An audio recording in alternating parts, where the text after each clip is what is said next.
श्री गणेशाय नमः। ओम श्री सरस्वत्यै नमः। ओम श्री गुरुभ्यो नमः। ओम समस्त जन कल्याणे निरतं करुणामयं नमामि चिन्मयं देवं सद्गुरुं ब्रह्मविद्वरम्। ओम दक्षिणे लक्ष्मणो यस्य वामे तु जनकात्मजा पुरतो मारुतिर्यस्य तं वन्दे रघुनन्दनं। हरि ओम। हम श्री गुरु महिमा, गुरु पादुका महिमा, उनके पूजन की महिमा देख रहे हैं। आज हम जो 7वां श्लोक है उसका कुछ अध्ययन करेंगे, उसके ऊपर कुछ चिंतन मनन करेंगे। क्षमादि षट्क प्रदवैभवाभ्याम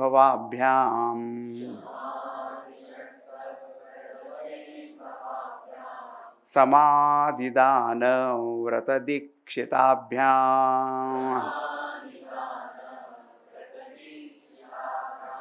रमाधवांघ्रि स्थिर भक्तिदाभ्याम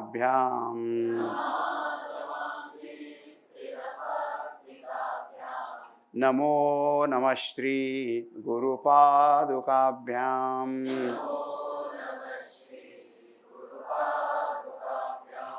नमो नमः श्री गुरुपादुकाभ्याम।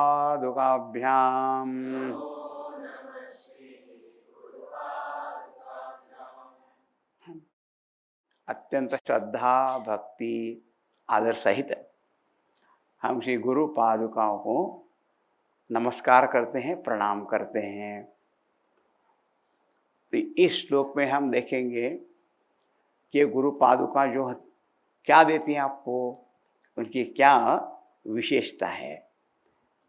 क्षमादि षट्क प्रद वैभवाभ्याम, ये पादुकाएं आपको वैभव, वैभव माने संपत्ति, ऐश्वर्य वो देती हैं। बोले कौन सा ऐश्वर्य, कौन सा वैभव देती है? तो कहा क्षमादि षट्क प्रद, प्रद देने वाली है। क्षमादि, शम आदि हम देखेंगे आगे। तो शम दम आदि ये जो गुण बताए गए हैं, ये हमारी सबसे बड़ी संपत्ति है, वो देने वाले हैं। और जिसके पास ये शमदम वगैरह आ जाते हैं तो फिर आगे समाधि दान व्रत दीक्षिताभ्याम, वो आपको एक उच्च जीवन जीने में दीक्षा देती है, स्थिर कर देती है, व्रत देती हैं। कौन सा व्रत होता है? अलग प्रकार के व्रत भी होते हैं। दान करना भी एक व्रत है, लेकिन उनका फल क्या है? बोले समाधि।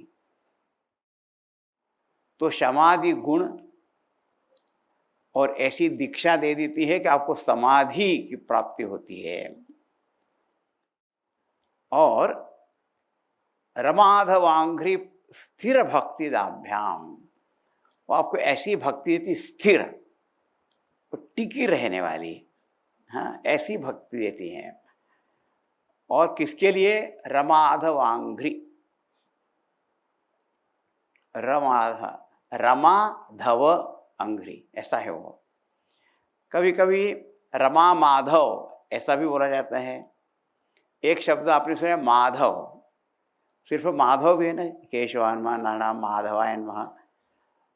माधव शब्द का अर्थ होता है माँ माने लक्ष्मी, धवा माने पति। जो लक्ष्मीपति हैं उनका नाम है माधव। एक रमा माधव ऐसा भी है। यहाँ लिखा रमाधव, रमाधव। तो रमा माने लक्ष्मी और उनके स्वामी पति, तो इसलिए भगवान हम कहते हैं लक्ष्मी नारायण भगवान की जय। हाँ, तो ऐसे जो भगवान हैं उनके चरण कमलों में दृढ़ प्रीति देने वाली ये है। बड़ा सुंदर श्लोक है। तो अर्थ क्या हुआ, ये समाधि गुण जो है हमारे मन को तैयार करते हैं। किस लिए तैयार करते हैं? आगे समाधि प्राप्त, निर्विकल्प समाधि पाने के लिए समाधि गुण चाहिए। और वो समाधि भी कैसी होनी चाहिए? भक्ति युक्त, भक्ति सहित होनी चाहिए। ऐसा कहा जाता है कि किसी को ऐसी अवस्था मिल भी जाए और उसके हृदय में भक्ति नहीं हो तो उसकी शोभा नहीं होती है। व्यवहार में भी हम देखते हैं ऐसा कि किसी के पास बहुत सारा धन है, हाँ, लेकिन उसके हृदय में कोई प्यार नहीं है, उदारता नहीं है, तो उस धन की शोभा होती है क्या? हाँ, रखो अपना धन अपने पास। ईश्वर ज्ञान भी है और ज्ञान के साथ में प्रेम वगैरह नहीं है, तो ऐसे ज्ञान की भी कोई शोभा नहीं होती है। हाँ, होंगे बड़े ज्ञानी तो क्या हो गया? इसलिए कि देखो, रमाधवांघ्रि स्थिर भक्ति दाभ्याम। तो समाधि गुण के द्वारा मन को हमको तैयार करना है, शुद्ध करना है, जिससे कि हमें ज्ञान की सर्वोच्च अवस्था प्राप्त हो जाए और ऐसी भक्ति मिले कि वो शोभायमान हो जाए, उसकी सुंदरता आ जाए। यहाँ पे जो स्थिर शब्द है ना, बड़ा महत्व का है। रमाधवांघ्रि स्थिर भक्ति। आप हमारे हृदय में भक्ति तो होती है, भक्ति नहीं होंगे तो क्यों आएंगे? लेकिन हमारी भक्ति भागती बहुत जल्दी है, भाग जाती है जल्दी से। तो रे नहीं, स्थिर भक्ति दाभ्याम। नमो नमः श्री गुरुपादुकाभ्याम। अच्छा, अब एक एक समाधि गुण जो है, जो लोग वेदांत पढ़ने वाले हैं वो पढ़ते हैं कि वेदांत ज्ञान का सर्वोत्कृष्ट अधिकारी कौन होता है, विद्यार्थी सबसे अच्छा उत्तम विद्यार्थी कौन है? तो कहा कि जिसमें ये 4 गुण होते हैं, विवेक, वैराग्य, समाधि, षटक, 6 गुण हैं, और मुमुक्षुता 4। विवेक होना चाहिए, मैंने ऐसी सामर्थ्य होनी चाहिए कि जब आपको बताया जाता है कि ये नित्य है या अनित्य है तो समझने की शक्ति होनी चाहिए, उसको कहते हैं विवेक। और फिर यदि आपके जीवन का लक्ष्य नित्य को पाना है तो अनित्य के लिए वैराग्य भी होना चाहिए। हाँ, उसको छोड़ देने की ताकत होनी चाहिए, उसे कहते हैं वैराग्य। अब देखो, व्यवहार में भी हम साथ देखते हैं कि छोटे से गांव में रहने वाला कोई व्यक्ति है और उसको उच्च शिक्षा आगे पढ़नी तो गांव को छोड़ना पड़ता है ना, कुछ छोड़े बिना आपको आगे की चीज मिलती भी नहीं है। तो वैराग्य हो। तीसरा गुण बताया मुमुक्षुता, मोक्ष पाने की दृढ़ इच्छा होनी चाहिए। लेकिन ये विवेक, वैराग्य और मुमुक्षुता के बीच में 6 गुण बता दिए आपको होने चाहिए। बाबा रे बाबा! और कहा इनको संपत्ति कहा है, असली वेल्थ कहा है। हमारे पास दूसरी संपत्ति हो और यदि ये गुण नहीं हो तो संपत्ति खत्म होने में कोई समय नहीं लगेगा, खत्म हो जाएंगे ऐसे ही। तो अच्छा, कौन से गुण हैं? और ये जो गुण बताए गए ना, केवल अध्यात्म ज्ञान पाने के लिए है ऐसा नहीं है, मन की शांति के लिए भी, जगत में सफलता पाने के लिए भी इन गुणों की आवश्यकता होती है। अभी हम एक एक करके देखेंगे। एक होता है शम। शम का अर्थ होता है मन का संयम, माने आपका मन शांत रहना चाहिए। कुछ स्वाभाविक यदि शांत है तो बहुत ही बढ़िया बात है। हाँ, और दूसरे शम का अर्थ है कि किसी ने कभी कुछ कह दिया, कुछ ऐसा अनुभव भी हुआ, तो भी आपके मन की शांति हिलनी नहीं चाहिए। यदि वो शांति बनी रहती है तो कहेंगे इसका मन संयम बड़ा अच्छा है भैया। हाँ, किसको किसी ने कुछ बोल भी दिया, गाली भी दे दी, तो भी कोई फर्क नहीं पड़ता। हाँ, किसी आके कहा तुम मूर्ख हो, उन्हें कहा अच्छा तुमको आज मालूम पड़ा, मुझे तो पहले से ही मालूम था। हाँ, अब वो क्या बोलेगा फिर? शांत है। महाराष्ट्र में एक संत एकनाथ महाराज हुए, उनकी शांति इतनी प्रसिद्ध है कि उनको तो शांति ब्रह्म ऐसा नाम मिल गया। शांति कोई हिलती नहीं थी, शांति ब्रह्म हो गए। अच्छा, तो ऐसा कोई यदि संयम हो तो क्या कहना, क्षमा। यदि मन का संयम यदि टूट जाए तो बाहर प्रकट होगा ना। कैसे प्रकट होगा? अपने इंद्रिय के स्तर पर, वो वाणी के स्तर पर हो सकता है, या हाथ के स्तर। किसी ने कहा कि तुम मूर्ख हो, मूर्ख हो, हाथ उठ जाता है एकदम।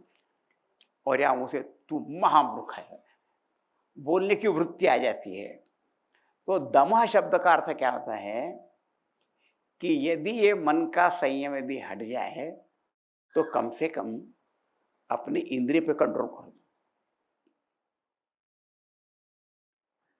भोजन के लिए बैठते हैं, है ना, पेट भर गया है, फिर भी खाने का मन करता है, हाँ,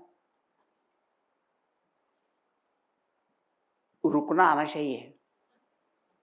रुकना आना चाहिए कि नहीं रुकना? लोग बड़े विचित्र होते हैं, वो जब परोसने आते ना ना ना, इतने दूर से ना ना करते रहते। मैंने उसकी थाली पूरी खुली हुई है, डालता क्यों नहीं, ना ना ना ना।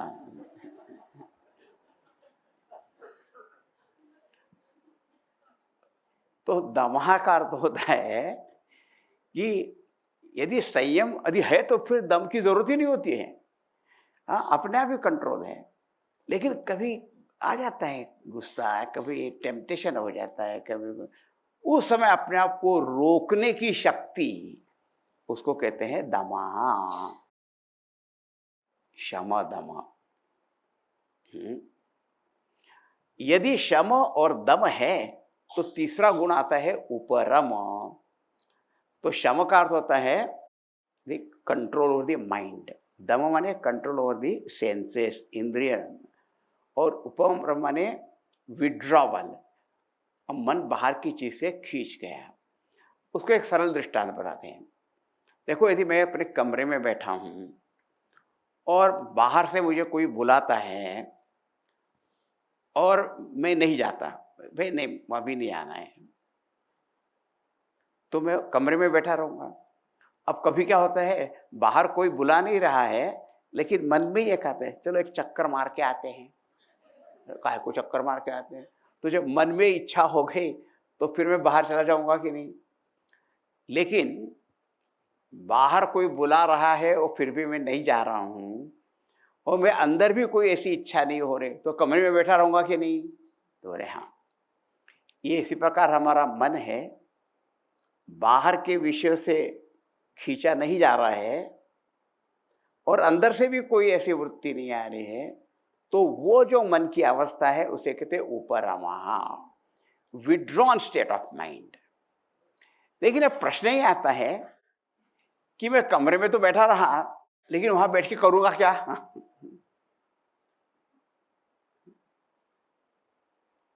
वो बड़ी महत्व की बात है। यदि मैं विद्यार्थी हूं, अभी परीक्षा है, तो अपने कमरे में बैठ के अब मुझे मेरा मन जो है पढ़ाई में लगाना चाहिए, इसी को कहते हैं समाधान।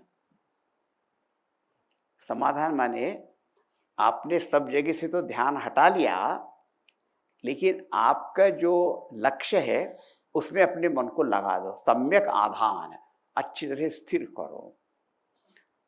अब वो विद्यार्थी पढ़ाई भी नहीं करेगा तो फिर धीरे या तो सो जाएगा या फिर मारेगा चक्कर से उधर जाएगा।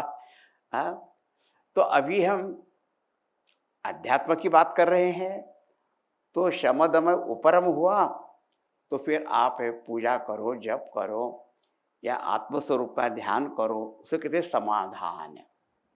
कितने गुण हो गए अभी? 4 हो गए। फिर बीच में और 2 गुण आ गए, श्रद्धा और तितिक्षा। देखो, यदि मैं अपने मन को भगवान में लगाना चाहता हूं और यदि भगवान में श्रद्धा ही नहीं है तो मन लगेगा क्या? हाँ, तो जिसमें आप मन लगाना चाहते हो, उसके लिए आपके मन में श्रद्धा होनी चाहिए, विश्वास होना चाहिए। श्रद्धा। और ऐसा करते समय छोटे मोटे तो कष्ट तो आते रहेंगे कि नहीं। हाँ, हमारे गुरुदेव का एक शब्द बड़ा था, pin prix of life, little pin prix of life. कभी सर्दी हो गई, कभी गर्मी हो गई, कभी कुछ हो गया, कभी, तो आदमी जो है वो बहुत जल्दी से विचलित हो जाता है।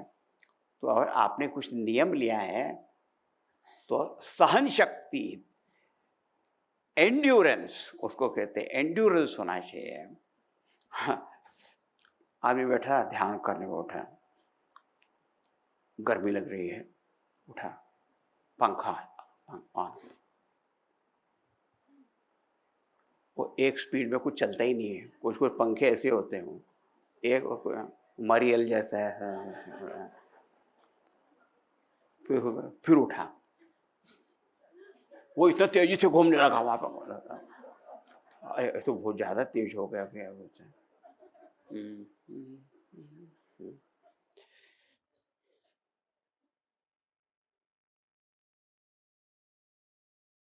अब 4-5 बार उठेगा तो प्यास लगती है, तो बोला मैं पानी पी लूं। इतने में 20 मिनट हो गए, तो बोले मुझे बताया गया था 20 मिनट ध्यान करना रोज, हो गया। जरा गर्मी नहीं सहन करते, जरा ये नहीं कर, वो क्या करेगा फिर। भगवान रमन महर्षि के बारे में वो तो ऐसी एक जगह बैठते, कोई चींटियां उटियां भी आके काट खींचे तो उनको पता ही नहीं चलता था। वो तो एकदम बहुत ही ऊंची अवस्था। वहां तक हम नहीं भी पहुंच पाए तो कुछ तो होना चाहिए ना कहीं तो। वो पोस्ट ग्रेजुएट लेवल पे थे तो हमको कभी नर्सरी तक तो चलना चाहिए कि नहीं। पूरा टाइम नर्सिंग दी बॉडी में चला जाता है। आ, वो, आ, तितिक्षा तो कुछ है ही नहीं। आप बताओ, शम दम उपरम तितिक्षा श्रद्धा समा, ये 6 गुण यहाँ बताए। ये संपत्ति है, समझ गए कि नहीं। यदि ये नहीं है तो आदमी की तो बहुत गड़बड़ हो जाएगी। अब ये तो एक क्रिकेट का खिलाड़ी है, वो पता नहीं रात में शराब पी ली उसने, पता नहीं चुपके से पी ली कैसे पी ली, और फील्डिंग के लिए खड़ा हो गया और उसको 2-2 बॉल दिखाई देने लग गए, और वो जो इल्यूजरी बॉल था उसको पकड़ने गया तो जो असली लगा सिर पे लगा, तो 1 के 2 हुए, 2 के 3 बॉल हो गए वहां पर।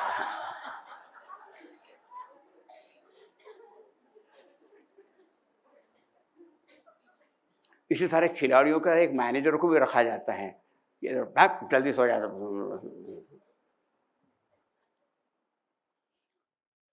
सब चीज गायब हो जाएंगे।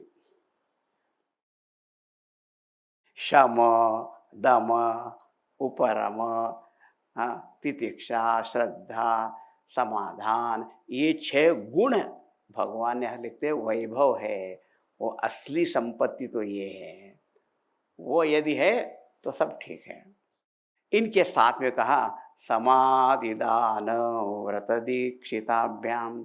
दीक्षित, दीक्षा होते ना, जैसे अभी भी यूनिवर्सिटी वगैरह में जो कॉन्वोकेशन, उसको दीक्षांत समारोह वगैरह बोलते हैं कि नहीं।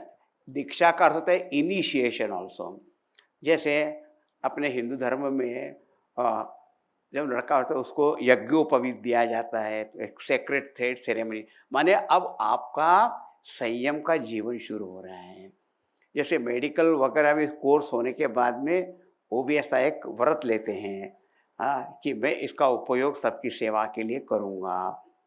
तो एक दीक्षा दी जाती है आपको, एक a vow you have to take, कि जो मैंने ज्ञान प्राप्त किया है उस ज्ञान के द्वारा मैं सबकी सेवा करूँगा, सेवा करूँगी, ऐसा मन में भावना चाहिए। ऐसा अपने जीवन में व्रत होना चाहिए कि वाव की बात, वही दीक्षा है। और धन संपत्ति वगैरह है तो दान, आप में दान देने की भी वृत्ति होनी चाहिए, और दान आप उसी का कर सकते हो जो आपकी चीज हो। और व्यवहार में ऐसे लोग होते हैं बड़े मजेदार, एक्चुअल जो भूमि उनकी है ही नहीं उसका ही दान कर देते हैं। तू ताजमहल ले जा, ताजमहल तेरा है, हो या नहीं हो क्या फर्क पड़ता है, तू ले जा। ताजमहल तो बहुत बड़ी बात, लेकिन जमीन तो दे ही देते हैं, उनकी है ही नहीं वो। फिर उस आदमी को प्रॉब्लम होता है तो बोले that you have to solve it. जिसके ऊपर उनका अधिकार नहीं है या उनको देने का अधिकार नहीं है, मान लो उनकी है भी लेकिन देने का अधिकार नहीं, क्योंकि तो फैमिली प्रॉपर्टी है तो एक को तो अधिकार नहीं होगा, तो दे देते हैं। और ऐसे भी लोग हैं वो ऐसी ही प्रॉपर्टी लेते रहते हैं जो प्रॉब्लमेटिक होगी। दुनिया में ऐसे ऐसे लोग हैं, क्या बताएं आपको, पर फिर ऐसी कहीं उन्नति नहीं होती है। तो क्या कहा कि समाधि गुण होने पे आपका मन निर्मल होगा। ऐसे निर्मल मन से आपके जीवन में कुछ व्रत होना चाहिए, व्रत। हाँ, अब ये व्रत शब्द ऐसा हो गया ना, लोग सोमवार को शिव जी का, एकादशी, आज मेरा व्रत है, व्रत है। वो व्रत है ठीक है, पर पक्का होना चाहिए। और ऐसे भी लोग होते हैं, बोले मैंने भी अपने जीवन में व्रत लिया है, क्या कि कभी व्रत नहीं लेना चाहिए। दृढ़ व्रतः अहमस्मि, मैं तो दृढ़ व्रत हूँ, कभी कुछ व्रत नहीं। ऐसा जीवन भी कोई काम का नहीं होता है। और फिर दान आपके पास जो है, श्रम दान करो, भूमि दान करो, गोदान करो, स्वर्ण दान करो, विद्या दान करो, अन्न दान करो, आपके पास जो जो है, आप जो कर सकते हो वो करो। और जो आपके पास है जितना है दे दो। हम अभी कभी मैं पहले पहले में जब काम शुरू किया ना, मैंने मिशन ज्ञान यज्ञ वगैरह शुरू में हमको गुरु दक्षिणा में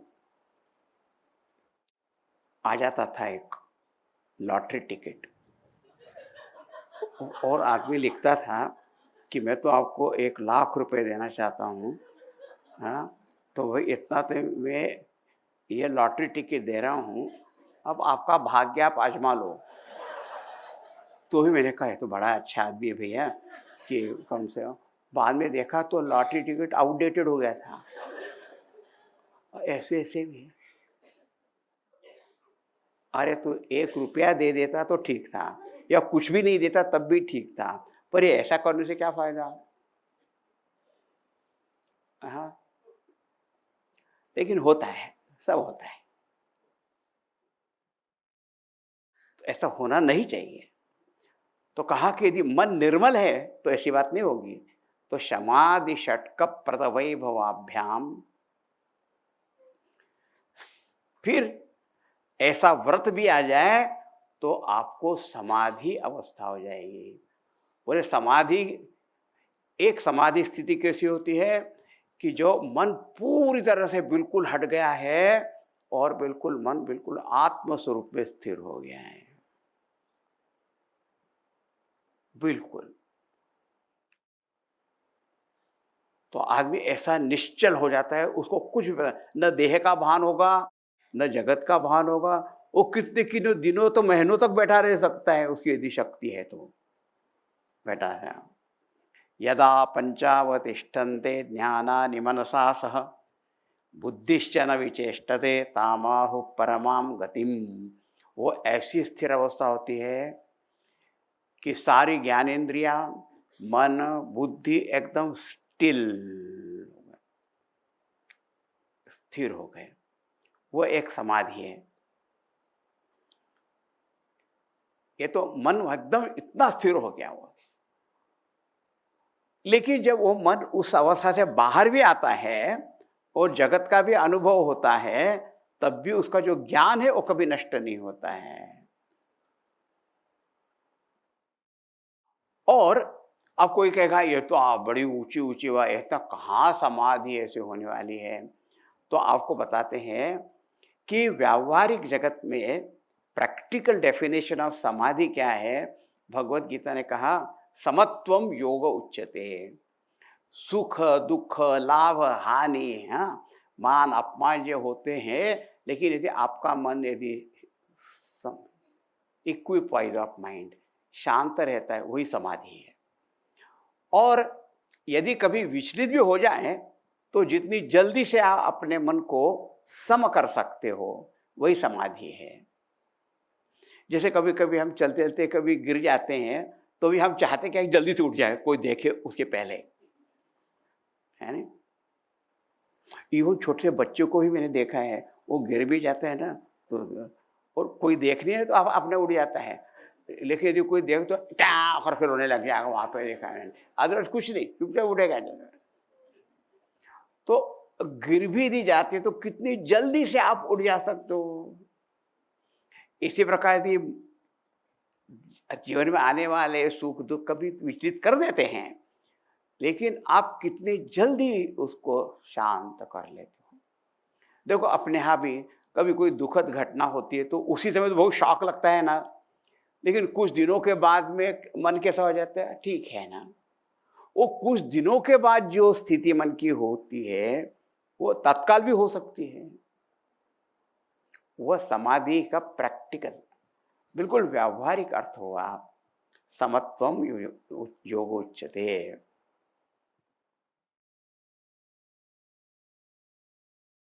समाधि दान व्रत दीक्षिताभ्याम, तो ये समाधि गुण है, अपने मन को निर्मल करने वाले हैं, उच्च ज्ञान की स्थिति को पाने के लिए तैयार करने वाले हैं, और उस ज्ञान की शोभा रमाधवांग्री स्थिर भक्तिदाभ्याम। रमापति भगवान पति, उनके चरणों में यदि वो प्रीति हो जाती है ना, प्रीति भक्ति का लक्षण क्या है, वो आपको अच्छे लगने लग जाते हैं। सिंपल भाषा में जिससे आपको प्यार होता है वो कैसा, बहुत अच्छे लगते हैं, अच्छा लगता है। ये जो मन में जो अच्छा लगना होता है ना, वही अच्छा है, वही प्रीति का लक्षण है। हाँ, कहाँ गया, ये प्रीति नहीं होती तो ऐसा होता है। प्रीति जहाँ हो वही प्रतीति, जहाँ प्रीति होती है वही प्रतीति माने अनुभव होता है। किस चीज का, भगवान की उपस्थिति का अनुभव होता है। तो इसलिए बड़े बड़े संत कहते हैं जागत राम सोवत राम, सपने में देखो राम, अंदर राम बाहर राम, सब ऐसी स्थिति हो जाती है वहां पे, ऐसा प्रेम होता है। रमाधवांघ्रि स्थिर भक्तिदाभ्याम, तो इस प्रकार गुरु पादुकाएं जो हैं आपके मन को शुद्ध करने वाली हैं, व्रत दीक्षित करने वाली हैं, इसी प्रकार समाधि का अनुभव कराने वाली, मन की समता देने वाली और भगवत भक्ति बढ़ाने वाली, ऐसी यह गुरु पादुका है। इसलिए नमो नमः श्री गुरु पादुकाभ्याम। भगवान का नाम लो अभी। हाँ, गोविंद जय जय गोपाल जय जय गोविंद, गोविंद जय जय गोपाल जय जय, राधा रमण हरि गोविंद जय जय, राधा रमण हरि गोविंद जय जय,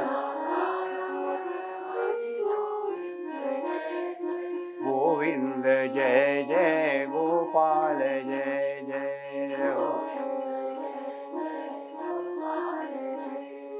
गोविंद जय जय गोपाल जय जय,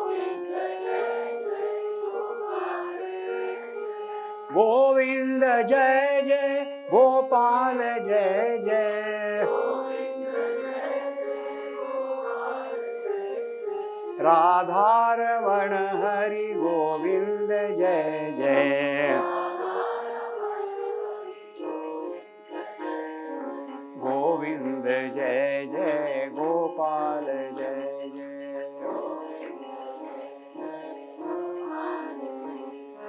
गोविंद जय जय गोपाल जय जय,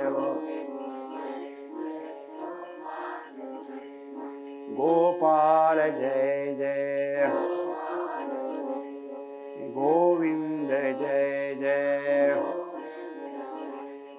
गोपाल जय जय, राधा वर कृष्ण चंद्र भगवान की जय, श्री सद्गुरुनाथ महाराज की जय।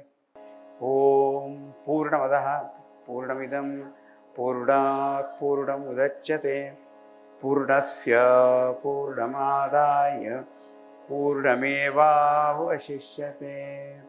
ओम शांति शांति शांति। हरि ओम। श्री गुरुभ्यो नमः। हरि ओम।